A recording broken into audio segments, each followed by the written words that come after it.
Hello everyone. तो आज हम शुरू करने जा रहे हैं अपने chapter 1 cell the structural and functional unit of life का पार्ट 2। तो पिछले पार्ट में हमने क्या किया था कि एनिमल सेल और प्लांट सेल का स्ट्रक्चर कैसा होता है। अगर आपने नहीं देखा अभी तक तो आप देख सकते हो, मैं उसका लिंक अपने डिस्क्रिप्शन बॉक्स में आपको प्रोवाइड कर दूँगा।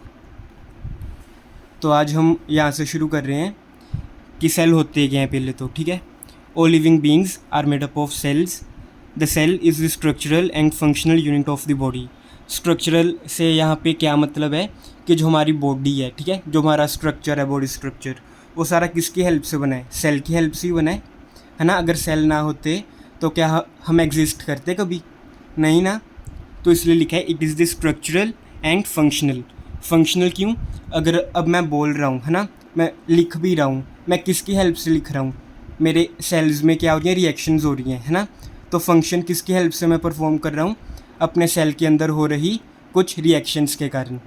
तो क्या हो गया? The cell is the structural and functional unit of the body. All cells are basically like in chemical composition and metabolic processes. Chemical composition का क्या मतलब है कि मतलब एक सेल अंदर से जैसा है दूसरा सेल भी ऑलमोस्ट वैसा ही है, ठीक है, मतलब कुछ इतना डिफरेंस नहीं होता इंटरनली। और मेटाबॉलिक प्रोसेसेस क्या होता है?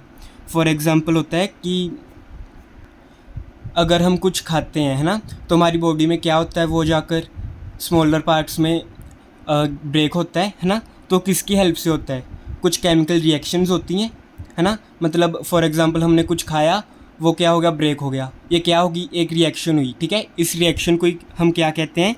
मेटाबॉलिक प्रोसेसेस, ठीक है। अब अगला पॉइंट क्या है? All living beings arise from a pre existing cell. इसकी एक मैं एग्जांपल देता हूँ। फॉर एग्जांपल अब हम इस दुनिया में हैं, है ना। ऐसा तो है नहीं कि हम मतलब आसमान से टपक पड़े ज़मीन पर, नहीं ना, ऐसा तो नहीं है। हम कैसे पैदा हुए हैं? हम अपने पेरेंट्स के थ्रू पैदा हुए हैं, है ना। मतलब हमारे पेरेंट्स के सेल्स में से, ठीक है, वही लिखा है all living beings arise from a pre existing cell. अब ये तो कॉमन सेंस वाली बात है कि जितना बड़ा ऑर्गेनिज्म होगा उतनी नंबर ऑफ सेल्स उसकी बॉडी में क्या होंगे? ज़्यादा होंगे, ठीक है। अब क्या पढ़ना है हमने? Unicellular organisms. ये कौन से ऑर्गेनिजम्स होते हैं? Which are made up of a single cell, है ना। एग्जाम्पल्स क्या हैं? एमीबा हो गया, पैरामीशियम हो गया, बैक्टीरिया हो गया, क्लेमिडोमोनास हो गया, ठीक है। ये आपने याद करनी है। और मल्टीसेलुलर ऑर्गेनिजम्स क्या होते हैं? जो which are made up of more than one cell. For example क्या हो गया? हम ह्यूमंस खुद, है ना, जो हम प्लांट्स देख रहे हैं वो इतने बड़े बड़े हैं, वो एक सेल के थोड़ी बने हैं, वो क्या हैं? मल्टी सेलुलर हैं, ठीक है। एग्जाम्पल्स देखो, volvox, rose, mosquito, mango and humans, ठीक है। अब सेल के मतलब साइज़ के बारे में हमने पढ़ना है कि जो स्मॉलेस्ट सेल्स होते हैं वो किनके होते हैं? बैक्टीरिया हो गया, ठीक है, रेड ब्लड सेल हो गया। और लॉन्गेस्ट कौन से हो गए? नर्व सेल, ठीक है। और लार्जेस्ट सेल कौन सा? बर्ड का एग। जो सबसे बड़ा होता है वो ऑस्ट्रिच का एग होता है, ठीक है। यहाँ पे आपने ध्यान रखना है कि लार्जेस्ट में बर्ड का एग है और लॉन्गेस्ट में कौन सा है? नर्व सेल, ठीक है। कंफ्यूज नहीं होना लॉन्गेस्ट और लार्जेस्ट वर्ड में, ये आपने ऐसे ही याद रखने, ठीक है। आपने यहाँ से कुछ नहीं करना, ये डाटा वगैरह ये भी कुछ इतना नहीं करना, ठीक है। ये अगले चैप्टर में आपको अपने आप आ जाएगा, यहाँ पे करने की ज़रूरत नहीं है। इसलिए ये मैंने डायग्राम अपनी पिछली वीडियो में करा दिए हैं, ठीक है। ये आपने सारा भी पढ़ना है अगले चैप्टर्स में, ठीक है। तो यहाँ पे करेगा कोई इतना फ़ायदा नहीं है, मैं अगले चैप्टर्स में आपको करा दूँगा, ठीक है। ये सब तो टेबल में ही दिया हुआ है, टेबल में हम करते हैं अभी, ठीक है। अब हम ये टॉपिक करने जा रहे हैं कि final structure of cell, the organelles. अब ऑर्गेनील्स होती क्या है ना, हमने ये पढ़ना है। इसकी डेफिनेशन ये बहुत इंपॉर्टेंट होती है, ठीक है। इसकी डेफिनेशन पेपर में आ सकती है। तो क्या है definition? Organelles are the specialised and membrane bound living structures in a cell concerned with definite functions. अब मेम्ब्रेन बाउंड क्या होता है? जिसके सराउंडिंग में क्या हो? मेम्ब्रेन हो, ठीक है, उसको क्या कहते हैं हम? Membrane bound. और ये क्या होती हैं? लिविंग स्ट्रक्चर्स होते हैं, ठीक है। अगर फॉर एग्जांपल ये डेड होते तो क्या होता? हमारी बॉडी कोई फंक्शन परफॉर्म कर पाती? कोई नहीं ना। फॉर एग्जांपल माइटोकॉन्ड्रिया की एग्जांपल ले लेता हूँ, है ना। वो क्या करती है? वो हमें एनर्जी प्रोवाइड करती है, ऑर्गेनील जो माइटोकॉन्ड्रिया है। अगर वही डेड होती तो हमें एनर्जी मिल पाती? कोई, हम सर्वाइव ही नहीं कर पाते। तो यहाँ पे इसलिए लिखा है कि लिविंग स्ट्रक्चर्स में आती हैं ऑर्गेनील्स, ठीक है, in a cell concerned with definite functions. हो रहा है ना क्लियर? अब क्या आ गया, organ and organelle. Just as there are organs in the body, so are the organelles inside a cell. अब ऑर्गन्स क्या होते हैं ना, हमारा हार्ट हो गया, ब्रेन हो गया, किडनी होगी, ये क्या हो गए ऑर्गन। ऑर्गन किससे मिलके बना है, सेल से, है ना, मतलब ग्रुप ऑफ सेल्स क्या बनाते हैं, ऑर्गन, ठीक है। और सेल किससे बने हैं, ऑर्गेनील्स से, यही लिखा है, ठीक है। Just as each body organ performs one or more special functions, each organelle has a specific function in a cell, ठीक है। अब आगे क्या, प्रोटोप्लाज्म और प्रोटोप्लास्ट के बारे में हमने पढ़ने हैं, ठीक है। अब आपको याद है प्लांट का स्ट्रक्चर क्या था, मैंने जो पिछली क्लास में बनवाया था, ये देखो, ये विजिबल हो रहा है। ये जो आउटर वॉल मैंने बनाई थी, ये क्या थी, सेल वॉल, है ना। अगर मैं इस सेल वॉल को ही हटा दूँ तो ये जो अंदर पोर्शन रह जाएगा, इसको मैं क्या कहूँगा, प्रोटोप्लास्ट कहूँगा मैं, या फिर इसको और भी कह सकता हूँ, प्रोटोप्लाज्म, ठीक है। अगर मैंने सेल वॉल इसमें से रिमूव कर दी तो, ठीक है, प्लांट सेल को मैं क्या कह दूँगा, प्रोटोप्लाज्म, मतलब plant cell minus cell wall is equal to protoplasm. हो रहा है ना क्लियर? तो यहाँ से रीड कर लेते हैं, the living parts of a cell which consists of cytoplasm, nucleus and other living bodies, they are collectively called protoplasm or protoplast, ठीक है। The latter term protoplast is more appropriately used for a plant cell after the removal of cell wall, यही मैंने पढ़ाया है अभी, है ना। अब ये तो क्या है, वही है जो मैंने डिफरेंसेस पिछली क्लास में कराए थे, ठीक है, आप वहीं से पढ़ सकते हो। अब आ जाओ ये टेबल पर, parts of a cell and their main characteristics and chief functions, ठीक है। अब ये देखो, पहला क्या है, सेल मेम्ब्रेन। ये जो एनिमल सेल मैंने बनाया था, एनिमल सेल, इसमें आउटर कौन सी थी, सेल मेम्ब्रेन, है ना। यहाँ पर क्या लिखा है, outer most in animal sales, ठीक है। प्लांट सेल में क्या है, सबसे बाहर क्या है, सेल वॉल, उसके अंदर क्या है, सेल मेम्ब्रेन, मतलब क्या है, जो सेल मेम्ब्रेन है वो कहाँ पर है, inner to the cell wall. अगला पॉइंट ये है, lies next to cell wall in plant cells, ठीक है। और ये क्या होती है, वेरी थिन, फ्लेक्सिबल और लिविंग मेम्ब्रेन होती है, ठीक है। लिविंग मेम्ब्रेन वाला पॉइंट मैं अपनी पिछली क्लास में बता चुका हूँ। अब ये वेरी थिन एंड फ्लेक्सिबल, ठीक है, ये समझना है हमने। ये मतलब ना, आप इसको ना बैलून के साथ एक कंपेयर कर सकते हो। जैसे बैलून की जो वॉल होती है वो क्या होती है, थिन होती है और फ्लेक्सिबल, है ना। जब हम हवा भरते हैं वो क्या होता है, फूल जाती है बैलून की वॉल, है ना, तो वो क्या होती है, फ्लेक्सिबल, ठीक है। ऐसी सेल मेम्ब्रेन भी क्या होती है, थिन और फ्लेक्सिबल, ठीक है। और यहाँ पे क्या होते हैं, फाइन, छोटे छोटे पोर्स, ठीक है, ताकि सेल में से अगर कुछ बाहर जाना है या उसके अंदर आना है तो इजीली ये काम वो कर सके सेल, ठीक है।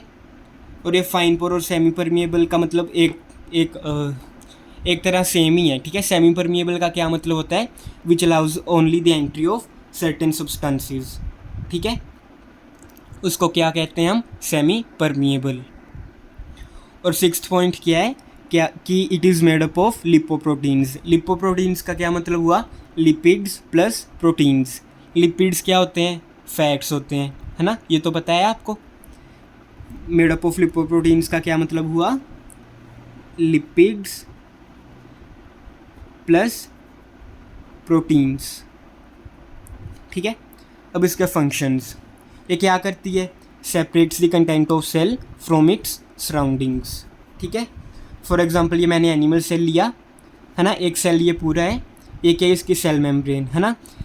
एक तो इसके बाहर, सेल मेम्ब्रेन के बाहर क्या होगा, सराउंडिंग सब्सटेंस जो भी होगा, है ना, मतलब और सेल्स होंगे, ठीक है। इसके अंदर क्या है, इसका साइटोप्लाज्म है, तो क्या कर रहा है कि बाहर का जो एनवायरनमेंट है उसको अंदर के मतलब साइटोप्लाज्म से क्या कर रहा है, अलग कर रहा है, ठीक है, वही लिखा है, separates the content of cell from its surroundings. और क्या करता है, regulates the entry of certain solutes and ions, ठीक है। ये क्या है, सेमी परमिएबल की ही डेफिनेशन है ये, ठीक है। ये पॉइंट मतलब इन्होंने यहाँ पर लिख दिया है, ठीक है, ये दोनों जगह इंक्लूड कर दिए इन्होंने ये पॉइंट।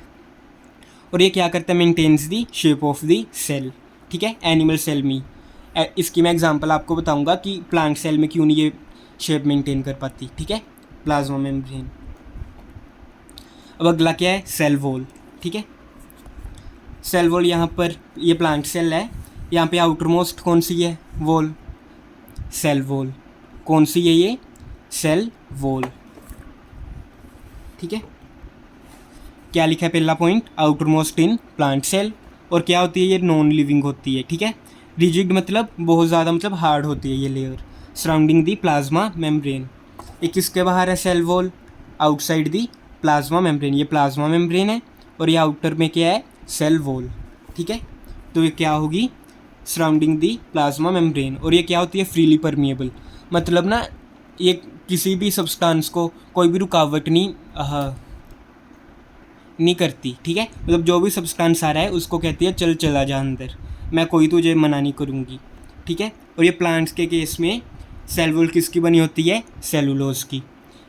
सेल मेम्ब्रेन किसकी बनी होती थी, लिपोप्रोटीन। और सेल वॉल किसकी है, सेलुलोज की, ठीक है। अब मैं आपको एक एग्जांपल देता हूँ। फॉर एग्जांपल आपने पिंजरा तो देखा है ना, जिसमें हम चूहे पकड़ते हैं, वो कैसा होता है पिंजरा, बिल्कुल हार्ड सा होता है ना। शेप उसकी क्या होती है, पिंजरे की फिक्स होती है ना। अब अगर मैं आपको कहूँ कि मैं एक बैलून ले रहा हूँ बड़े साइज़ का, उसको मैं पिंजरे के अंदर डालकर फिर मैं बैलून के अंदर हवा भर रहा हूँ, तो क्या होगा, बैलून पूरा फुल पाएगा, नहीं ना। बैलून क्या होगा, जहाँ पर जितना पिंजरा होगा उसी साइज़ का वो क्या होगा, इन्फ्लेट होगा, है ना, यही होगा। तो जो यहाँ पर बैलून है वो किसकी तरह है, सेल मेम्ब्रेन की तरह। और जो पिंजरा है वो किसकी तरह है, सेल वॉल की तरह, ठीक है। तो इस सेल वॉल क्या करता है कि मतलब जो उसके अंदर का जो बैलून है ना, उसको मतलब फटने से क्या रोकता है, ठीक है। तो ये लिखा है, provide gives rigidity and shape to the plant cell. जो पिंजरे की शेप होगी, है ना, वही सेल की शेप होगी एंड में। तो शेप ही प्रोवाइड कर रहा है सेल वॉल, क्योंकि मैंने क्या कहा, सेल वॉल किसकी तरह है, एक पिंजरे की तरह, ठीक है। और क्या करता है, allow substances in solution to enter and leave the cell without any hindrance. अब आपने देखा होगा जो पिंजरे में होल्स होते हैं वो क्या होते हैं, बड़े बड़े होते हैं, उसमें से कुछ भी अंदर बाहर जा ही सकता है ना। तो वो किसकी तरह होता है पिंजरा, बिल्कुल एक सेल वॉल की तरह, ठीक है। विदाउट एनी हिंड्रेंस मतलब बिना किसी रुकावट के। और ये क्या करती है, सेल वॉल प्रोटेक्शन प्रोवाइड करती है। अगर कुछ ज़्यादा ही बड़ा सब्सटेंस आ जाए, फॉर एग्जांपल एक बड़ी ईंट आ जाए, उसको तो रोक ही लेगा पिंजरा आराम से, है ना। तो मतलब जो बहुत ज़्यादा बड़े बड़े वो आ जाते हैं बैक्टीरिया, ठीक है, उनको ये क्या, उनसे तो बचा ही लेते हैं। अब नेक्स्ट क्या है हमारा, साइटोप्लाज्म। साइटोप्लाज्म के बारे में तो मैंने आपको बता ही दिया था पिछली क्लास में भी। क्या होता है, all the parts together inside the plasma membrane excluding the nucleus, ठीक है, ये मैंने पिछली क्लास में आपको बता दिया था। और ये क्या होता है, contains a mixture of water and soluble inorganic and organic compounds and various organelles, ठीक है, ये भी आपको क्लियर हो रहा होगा। अब इसके फंक्शंस पे, different organelles contained in it perform different functions. For example अगर माइटोकॉन्ड्रिया है, ठीक है, वो क्या क्या करता है, हमें एनर्जी प्रोवाइड करता है। जो राइबोसोम्स हैं वो क्या करते हैं, प्रोटीन फॉर्मेशन में हेल्प करते हैं, है ना। जो न्यूक्लियस है वो क्या करता है, वो मतलब क्या करता है, वो बाकी सेल्स को क्या क्या क्या देता है, फंक्शन देता है कि आपने ये फंक्शन परफॉर्म करना है। और जो क्लोरोप्लास्ट होता है ना, वो क्या करता है, फूड फॉर्मेशन में हेल्प करता है ना। तो क्या डिफरेंट ऑर्गेनील्स ही हैं ये सब कुछ, तो ये क्या करती हैं, परफॉर्म डिफरेंट फंक्शंस, ठीक है। और जो मेटाबॉलिक एक्टिविटीज़ हैं एक इसमें होती हैं साइटोप्लाज्म में। माइटोकॉन्ड्रिया मेरा कहाँ पर प्रेजेंट है, inside the cytoplasm of cell ही है।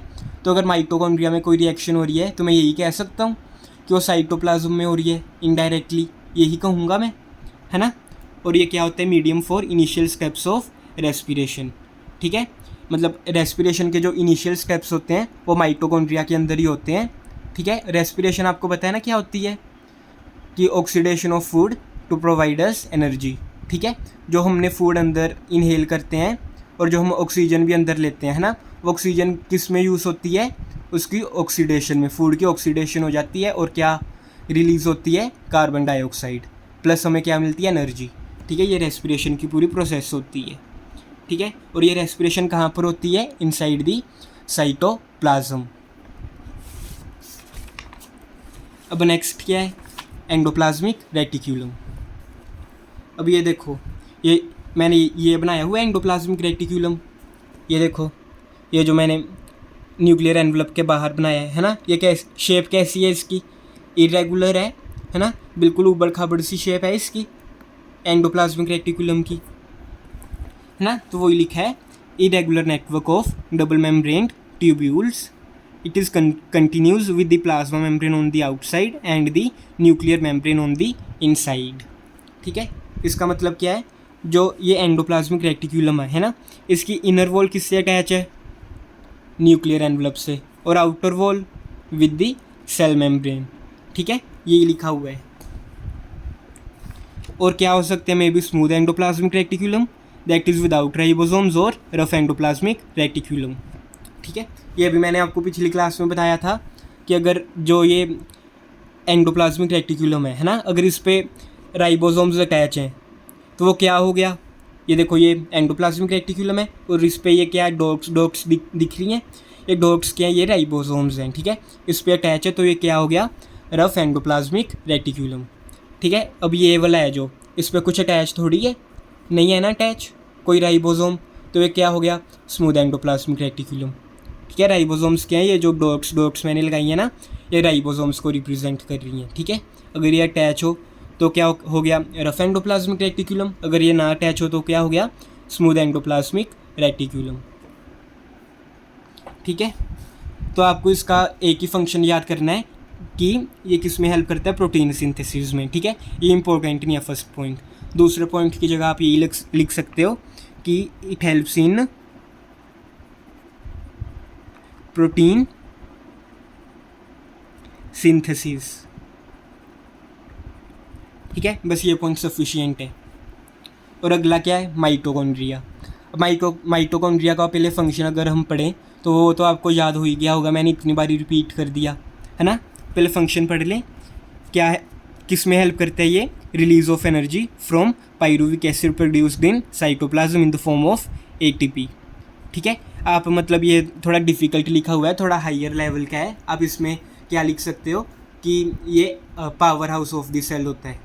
ठीक है, बस ये पॉइंट लिख लो, इतना याद करने की बजाय क्या है, इसको कट करके क्या लिख लो, power house of the cell. ठीक है, आप ये लिख लो, आपको नंबर मिल जाएंगे। और यहाँ पर क्या होता है, सिंथेसिस ऑफ रेस्पिरेटरी एंजाइम्स। ठीक है, अब रेस्पिरेशन मैंने क्या बताया अभी पीछे कि कहाँ पर होती है रेस्पिरेशन की प्रोसेस, इनसाइड दी माइटोकॉन्ड्रिया, है ना। अब कोई भी प्रोसेस है ना, उसको एंजाइम्स भी चाहिए होते हैं, है ना। कोई भी रिएक्शन को कंप्लीट होने के लिए एंजाइम्स तो चाहिए होते हैं।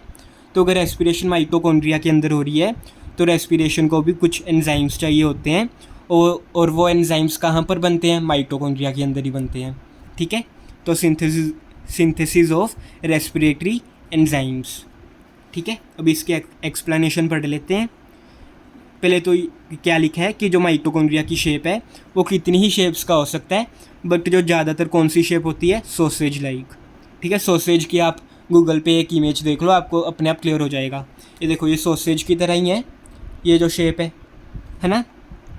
अब अगला पॉइंट क्या है कि जो माइटोकॉन्ड्रिया, ये देखो, ये मैंने बनाया है माइटोकॉन्ड्रिया, है ना।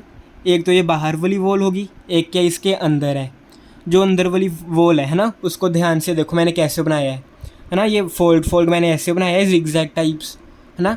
ये जो फोल्ड है इनको हम क्या कहते हैं बायो की लैंग्वेज में, क्रिस्टेई। क्या कहते हैं, क्रिस्टेई। ठीक है, तो यही लिखा है। और ये कितनी वॉल्स हैं टोटल, 2 वॉल्स। तो क्या है, सेकंड पॉइंट, डबल वॉल्ड है, और जो इनर वॉल मतलब जो अंदर वाली वॉल है वो थ्रोन इनटू फोल्ड्स, मतलब वो फोल्डेड होती है। ठीक है, और उन फोल्ड्स को क्या कहते हैं हम, क्रिस्टेई। और जो माइटोकॉन्ड्रिया होता है ना, इसके पास अपना खुद का डीएनए होता है। ठीक है, ये काफ़ी शॉकिंग है, बट हमारे पास बस ऐसे 2 ऑर्गेनील्स ही हैं जिनके पास खुद का डीएनए होता है, नहीं तो अदरवाइज डीएनए कहाँ पर प्रेजेंट होता है, ओनली इन दी न्यूक्लियस। ठीक है, ये एक्सेप्शन है, आपको यही पॉइंट यहाँ पर भी मिल जाएगा, प्लास्टिड्स में भी सेम पॉइंट। ठीक है, और ये क्या हो गया, 4th पॉइंट क्या है कि also contain their own ribosomes. यहाँ पे अपने खुद के राइबोसोम्स भी होते हैं। ठीक है, ये भी याद रखना है हमने। अब नेक्स्ट क्या है, गोल्जी ऑपरेटर्स। ठीक है, तो गोल्जी ऑपरेटर्स क्या होते हैं, स्टैक्स ऑफ फ्लैटेंड मेम्ब्रेन सैक्स। ठीक है, फ्लैटेंड मतलब बिल्कुल फ्लैट होते हैं, और स्टैक्स का क्या मतलब हो गया, बंडल। फॉर एग्जांपल एक बुक पढ़ी है, मैं उसके ऊपर एक और बुक रख दूँ, एक और बुक रख दूँ, एक और बुक रख दूँ, है ना, मैं रखता ही चली जाऊँ, तो वो क्या हो गया, वो उसका मतलब क्या हो गया, वो स्टैक है। ठीक है, यही होता है कि मतलब ये देखो, पहले एक गोल्जी बॉडी है, उसके ऊपर ये एक और है, उसके ऊपर एक और है, तो ये क्या हो गया, ये स्टैक होता है। ठीक है, और ये देखो ना, फ्लैट है ना ऊपर से बिल्कुल, यही लिखा है कि स्टैक्स ऑफ फ्लैटेंड मेम्ब्रेन सैक्स। सैक्स मतलब क्या होता है कि जिसमें अंदर हवा भरी होती है। फॉर एग्जांपल एक फुला हुआ बैलून, उसके अंदर क्या है, एक बैलून है, वो क्या है, इसी का एग्जांपल है। ठीक है, और ये consists of tubules, vesicles and vacuoles. ये क्या होती हैं, इसकी शेप्स होती हैं डिफरेंट। और इसके अब फंक्शंस में क्या है, पहले तो ये हेल्प करता है in the synthesis and secretion of enzymes. दूसरा क्या है, formation of acrosome of sperm. ठीक है, ये जो सेकंड पॉइंट है ना, आपने यही याद रखना है फंक्शंस में से, ये जो सेकंड पॉइंट है, क्योंकि ये आपका अगला जो चैप्टर है ह्यूमन रिप्रोडक्शन ना, उसमें भी ये पॉइंट आपके काम आएगा। ठीक है, आपने ये पॉइंट क्या याद रखना है, गोल्जी ऑपरेटर्स का ये पॉइंट और ये दोनों पॉइंट। अगला क्या है, राइबोसोम्स। ठीक है, राइबोसोम्स क्या होते हैं, स्मॉल ग्रेन्यूल्स होते हैं। ग्रेन्यूल्स मतलब छोटे छोटे बिल्कुल दाने दाने टाइप्स। ठीक है, मैंने यहाँ पर भी छोटे छोटे ही बनाए हैं राइबोसोम्स, है ना, ऐसे लग रहा है कि छोटे छोटे दाने हैं। ये क्या है, स्मॉल ग्रेन्यूल्स, इधर स्कैटर्ड इन द साइटोप्लाज्म और attached to the outside of endoplasmic reticulum. क्या लिखा है, ये जो ग्रेन्यूल्स हैं ये या तो साइटोप्लाज्म में ऐसे बिखरे होते हैं, या फिर क्या होता है, जो एंडोप्लाज्मिक रेटिक्यूलम है इसके आउटर वॉल पे क्या होते हैं, अटैच होते हैं, है ना। यही दो लोकेशन है यहाँ पे, या तो साइटोप्लाज्म में या फिर एंडोप्लाज्मिक रेटिक्यूलम की आउटर वॉल पर। ठीक है, वही लिखा है ये। और ये क्या होते हैं, सिंगल वॉल्ड होते हैं, मतलब इनके पास सिंगल वॉल होती है, डेंस होते हैं, और स्फेरिकल मतलब सर्कुलर ऑलमोस्ट। ठीक है, जैसे बॉल होगी, बॉल क्या होती है, स्फेरिकल होती है। ठीक है, एक बिल्कुल छोटी सी बॉल की तरह ही होते हैं राइबोसोम्स। और ये कंपोज्ड किसके होते हैं, आरएनए के। ठीक है, और ये किस में हेल्प करते हैं, प्रोटीन सिंथेसिस में।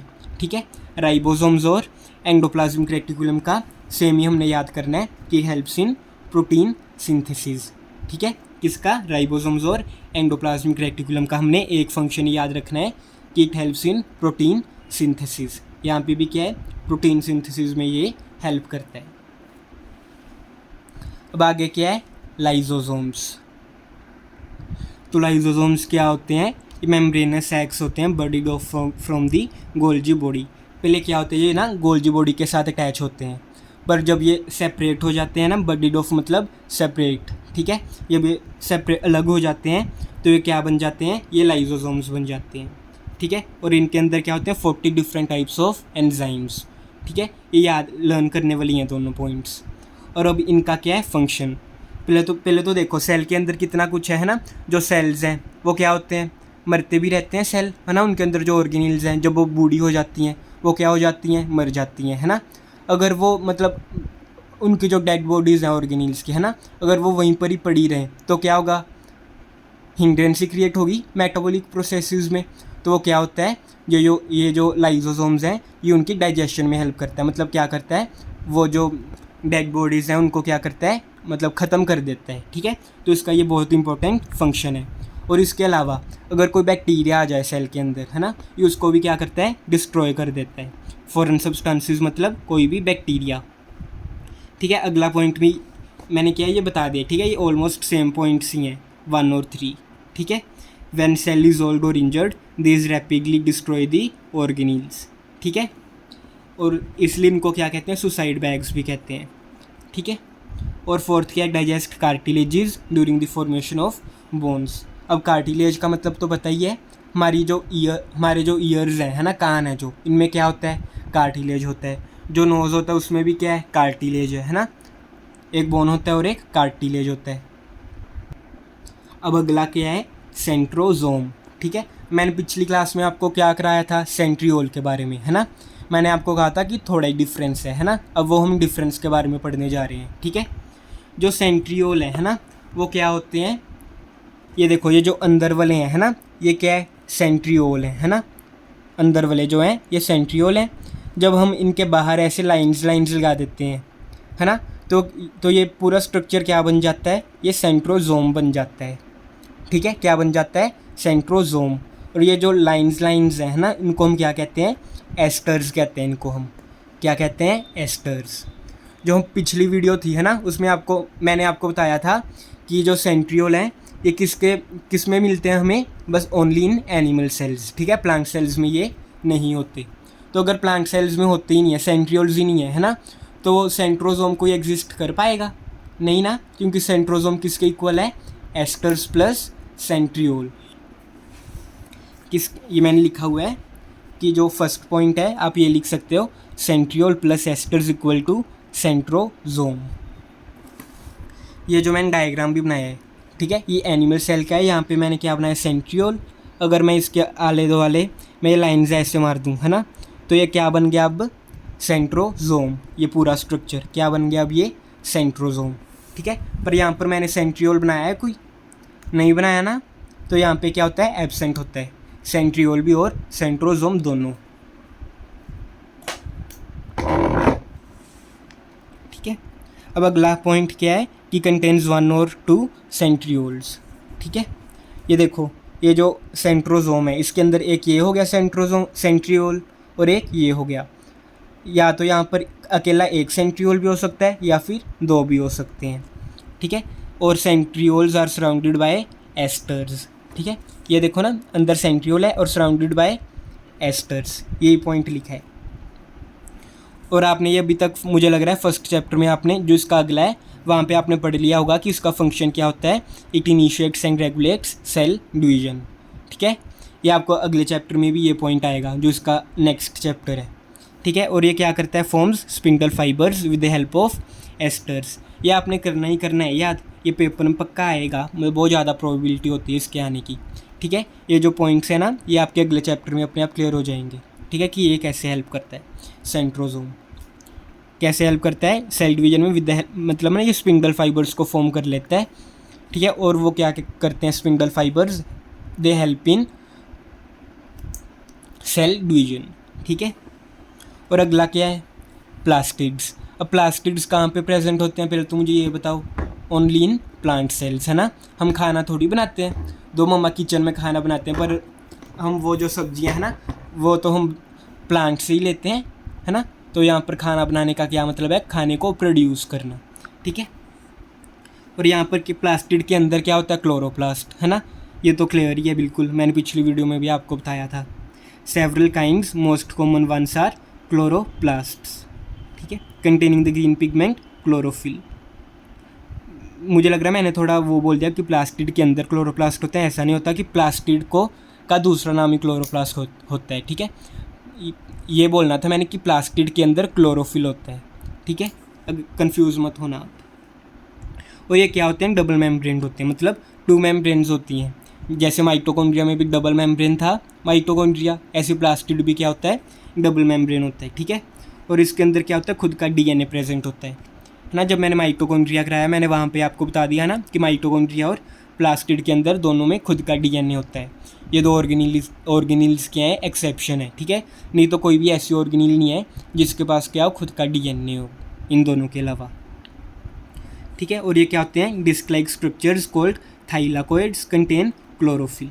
अब ना जो ये क्लोरोप्लास्ट्स होते हैं ना, इनके अंदर स्ट्रक्चर्स होते हैं थाइलाकोइड्स, और उन थाइलाकोइड्स में क्लोरोफिल होता है। ठीक है, अब ये मैंने आपका चैप्टर 6 खोला है, ये किसका स्ट्रक्चर है, क्लोरोप्लास्ट का है। ठीक है, ये बाहर क्या है, क्लोरोप्लास्ट, इसके अंदर क्या है, ये थाइलाकोइड, ये जो सिंगल है ना, ये क्या है, थाइलाकोइड। इस थाइलाकोइड के अंदर क्या होता है, क्लोरोफिल। ठीक है, अगर क्वेश्चन आ जाए कि क्लोरोफिल कहाँ कहाँ पे होता है, अगर 2 मार्क्स का आ जाए तो हमने कैसे लिखना है, inside the thylakoid which are further present inside the chloroplast. ठीक है, मतलब क्लोरोप्लास्ट के अंदर पहले कहाँ पर मिलता है, इनसाइड द थाइलाकोइड्स। ठीक है, यही है मतलब।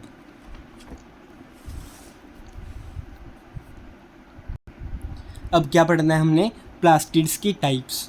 फर्स्ट टाइप क्या है, क्लोरोप्लास्ट, सेकंड ल्यूकोप्लास्ट, और थर्ड क्या है, क्रोमोप्लास्ट।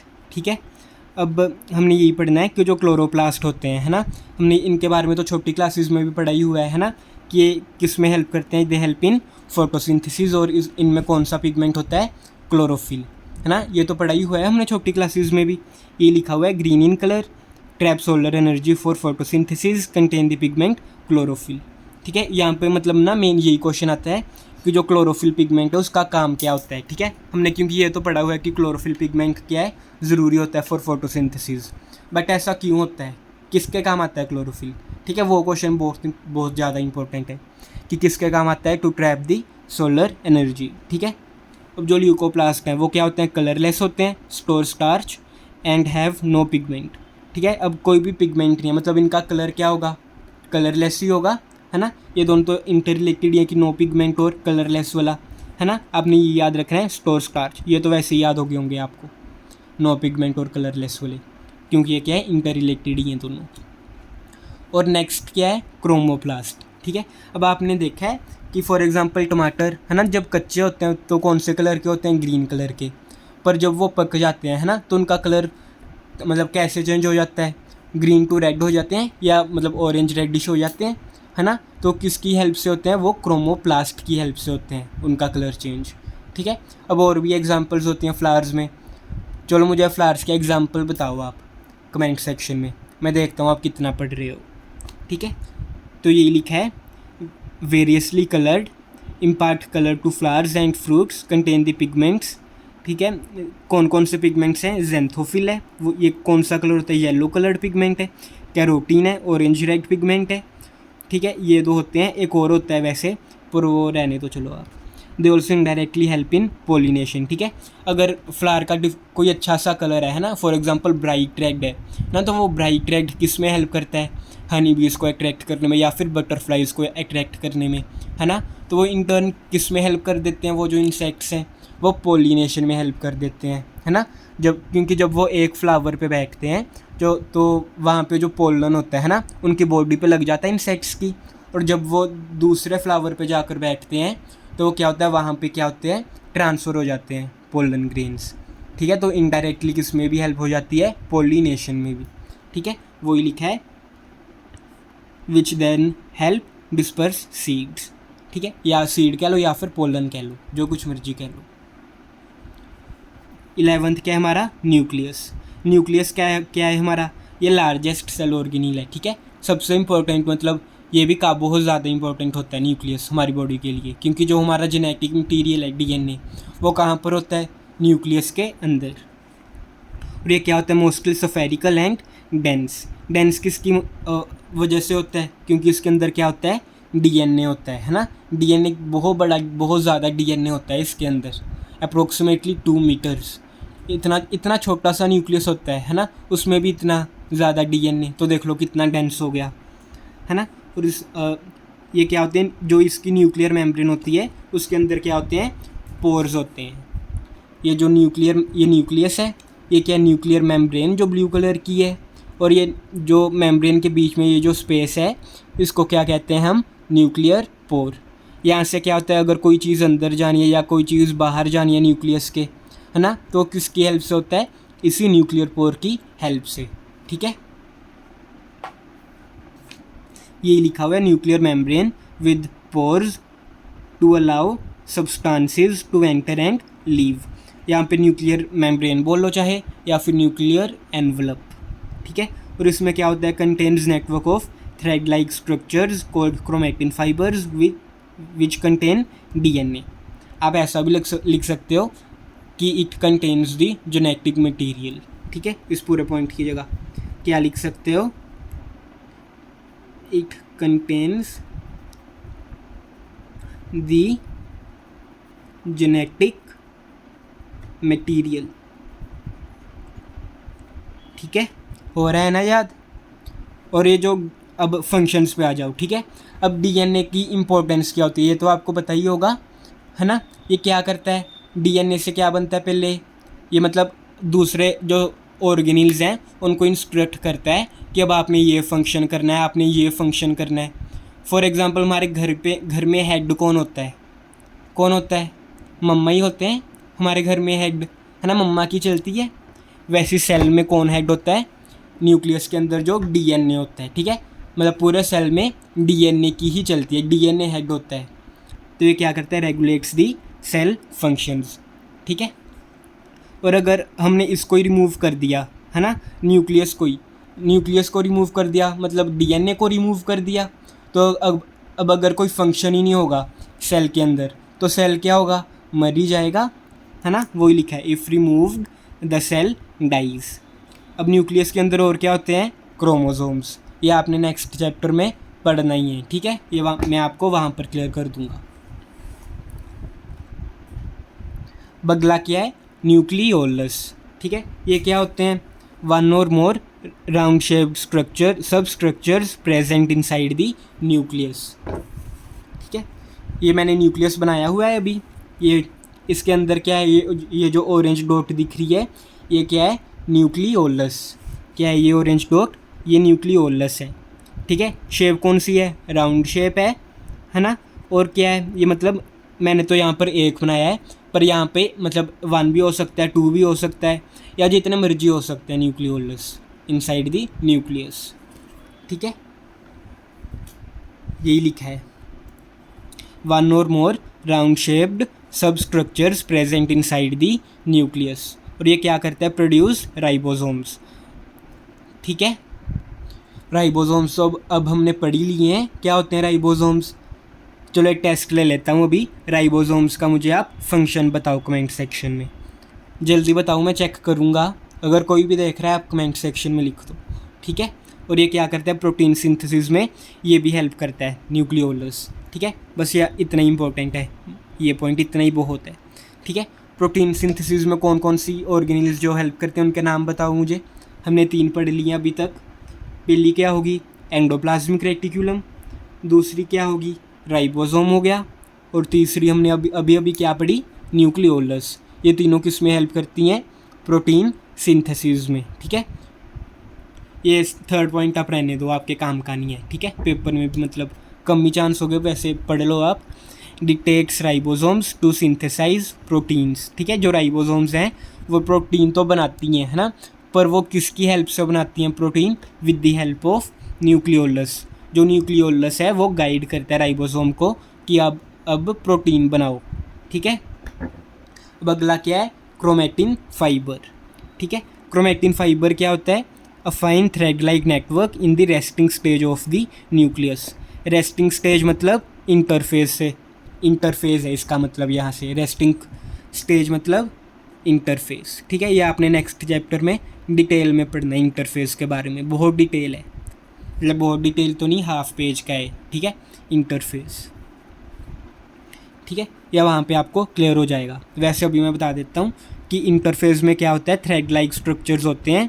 इंटरफेस क्या एक स्टेज होती है, ठीक है। इसमें क्या होते हैं, थ्रेड लाइक स्ट्रक्चर्स होते हैं, जिनको हम क्या कहते हैं, क्रोमेटिन फाइबर्स, ठीक है। और ये क्रोमेटिन फाइबर्स कहाँ पे प्रेजेंट होते हैं, इनसाइड द न्यूक्लियस। और जब सेल डिवीजन होती है तब यही क्रोमेटिन फाइबर्स क्या करते हैं, कंडेंस हो जाते हैं और क्या बनाते हैं, क्रोमोसोम्स, ठीक है। अभी मुझे पता है आपको नहीं क्लियर हुआ होगा, आई अंडरस्टैंड, बट आपको नेक्स्ट चैप्टर में ये क्लियर हो जाएगा, ठीक है।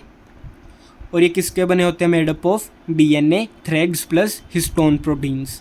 ये आपने ऐड करना है, ठीक है, क्योंकि जो नेक्स्ट चैप्टर है ना, क्रोमेटिन फाइबर्स, वहाँ पे ये लिखा हुआ है, देखो क्रोमेटिन या क्रोमेटिन फाइबर सेम ही बात है, ठीक है। क्या लिखा है, the chromatin material that constitutes the fibres is formed of DNA और हिस्टोन प्रोटीन्स, ठीक है। इसलिए यहाँ पे आपने प्लस हिस्टोन प्रोटीन्स भी क्या करना है, ऐड करना है, ठीक है। और अब इसके फंक्शंस में आ जाओ कि जो क्रोमोसोम्स हैं, they carry genes which are carriers of hereditary information from parents to offsprings. अभी आप इतना ही समझो कि जो क्रोमोसोम्स हैं वो डीएनए के जैसा ही होता है, सेम डीएनए ही होता है, ठीक है। पर जब डीएनए मतलब ना, जब बिल्कुल फोल्ड हो जाता है उसको हम क्रोमोसोम कहते हैं, ठीक है। डीएनए की फोल्डेड फॉर्म को हम क्या कह देते हैं, क्रोमोसोम्स, है ना। अब आपने टीवी में देखा होगा, है ना, कि पता करना होता है किसका बेटा है ना, पति को शक हो जाता है कुछ, है ना, आपने ये कुछ देखा ही होगा, ये सब कुछ बकवास कुछ, ठीक है, टीवी में, है ना। तो डॉक्टर के पास जाते हैं और डॉक्टर क्या कहता है कि आप डीएनए टेस्ट कराओ अपना, है ना। डीएनए टेस्ट ही कहता है वो, कि फिर पता चल जाएगा आप कि ये किसका बेटा है ना, ये सब कुछ देखा ही हुआ है। तो डीएनए मतलब क्या है कि वो जेनेटिक इन्फॉर्मेशन को कैरी करता है डीएनए, ठीक है। हेरिडिटरी मतलब genetic information from parents to offsprings, जो पेरेंट्स में जो जेनेटिक मटीरियल था वो ही मतलब थोड़ी बहुत मॉडिफिकेशंस के साथ वो डीएनए मटेरियल क्या हो जाता है अब उनके बच्चों में आ जाता है, ठीक है। वो डीएनए का स्ट्रक्चर देखकर हम पता कर लेते हैं कि मतलब इनका रिलेशन है या नहीं कोई भी, कि वो फादर बेटा जो फादर का है या नहीं, ठीक है। अब आगे क्या लिखा है, ये जो ग्रीन लाइन में है, the next two parts that is vacuoles and granules they are non living, these are important in their own way, ठीक है। ये जो वैक्यूल्स और ग्रेन्यूल्स हैं ये आपने याद रखना है क्या होते हैं, ये नॉन लिविंग होते हैं। पर इसका ये मतलब नहीं है कि ये नॉन लिविंग है तो इनका कोई भी ये मतलब किसी काम की नहीं है, इसका मतलब ये नहीं है।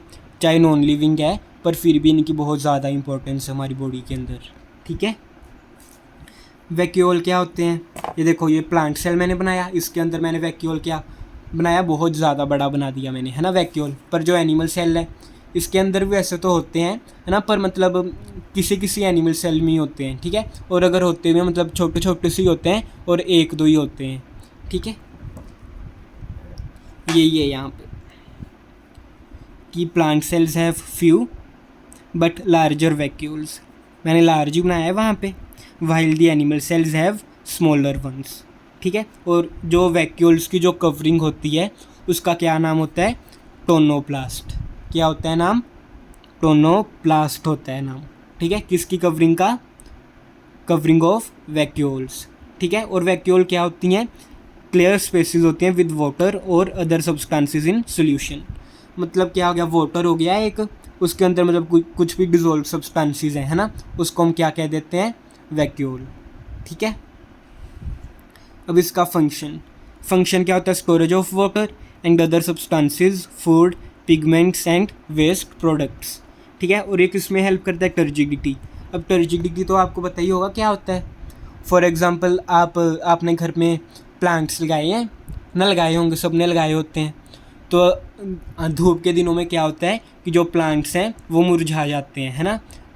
पर जब हम पानी देकर आते हैं वो क्या होते हैं, फिर से वैसे खड़े हो जाते हैं उसके पत्ते, है ना। तो इसको हम क्या कहते हैं कि जो उसके पत्ते हैं वो क्या हो गए, टर्जिड हो गए, ठीक है। इस प्रोसेस को हम क्या कहते हैं, टर्जिडिटी, ठीक है।